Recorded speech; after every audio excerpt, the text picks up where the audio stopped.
किच्चा सुदीप जो कन्नड़ के बहुत बड़े सुपरस्टार हैं, उन्होंने हिंदी फिल्म उन्होंने कमेंट किया था कि साउथ की फिल्में अब टेक ओवर कर रही हैं, बहुत चल रही हैं, और हिंदी एक नेशनल लैंग्वेज नहीं है, जिस पे अजय देवगन ने कमेंट किया था, बहुत बड़ी कंट्रोवर्सी हो गई उस पर, पॉलिटिकल मामला भी हो गया। इस पर आप क्या इस कंट्रोवर्सी को किस तरह से देखती हैं, और हिंदी और साउथ का जो एक झगड़ा निर्माण हो रहा है, एक विवाद हो गया, उसको किस तरह से देखती हैं आप? देर इज़ नो, अगर आप चाहते हैं कि आपको मैं एक डायरेक्ट आंसर दे दूं, there is no direct answer to this, जबकि आप मेरी स्टेटमेंट से निकाल लेंगे एक डायरेक्ट आंसर खुद ही। But if you can give me 2 minutes, then I can give you my thoughts on this subject. You know, तो हमारा जो भी हमारा सिस्टम है, सोसाइटी है, उसमें of course we are a country of lot of diversity और languages and cultures, you know, and हर एक का एक जन्मसिद्ध अधिकार है कि वो अपने, चाहे मैं पहाड़ी हूँ, मैं अपने कल्चर पे, अपनी लैंग्वेज पे गर्व महसूस करूँ।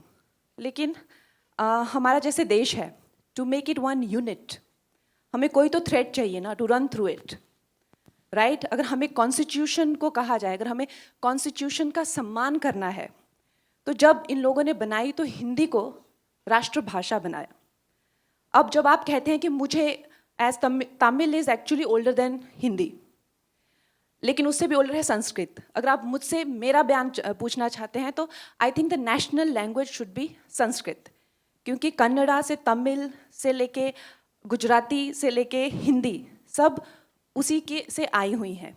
तो संस्कृत को ना लेके हिंदी को क्यों बनाया, उसका जवाब मेरे पास नहीं है, राइट? वो उस टाइम के लिए हुए डिसीजंस हैं। लेकिन जब खालिस्तान की मांग होती है, जो वो कहते हैं कि हम हिंदी को नहीं मानते हैं, तो जब युवाओं को भटकाया जाता है, it's not about that, they are denying the constitution. You understand that? तो जब आप कहते हैं कि मुझे तमिल, वो तमिल का भी मूवमेंट हुआ था, they wanted a separate nation, जब आप कहते हैं बंगाल रिपब्लिक की मांग करते हैं और कहते हैं कि I don't consider Hindi as a language, then you are not denying Hindi, what you are denying is Delhi being the centre of the government. Understand? So इस चीज़ के बहुत ज़्यादा लेयर्स हैं। तो जब आप इस चीज़ पे बात करते हैं, तो आपको इन सब लेयर्स का अंदाज़ा होना चाहिए। तो जब आप हिंदी को डिनाई करते हैं, तो जो भी हमारा कॉन्स्टिट्यूशन है, दिल्ली की सरकार को आप डिनाई कर रहे हैं, राइट? एम आई राइट और रॉन्ग? आप दिल्ली को नहीं मानते, क्योंकि हमारा संविधान, चाहे सुप्रीम कोर्ट हो, चाहे किसी तरह के एक्ट बने, चाहे दिल्ली में जो भी सरकार करती है वो हिंदी में ही करती है ना।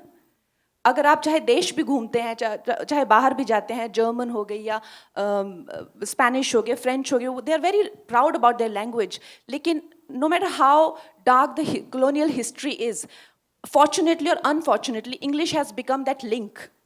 Today, even within the country, we are using English as the link to communicate. Should that be the link, or should Hindi or Sanskrit be that link? Or Tamil? We have to decide that. We have to take that call. So keeping all these in mind, a decisive call should be taken. As of now, Hindi संविधान में हिंदी राष्ट्रभाषा है।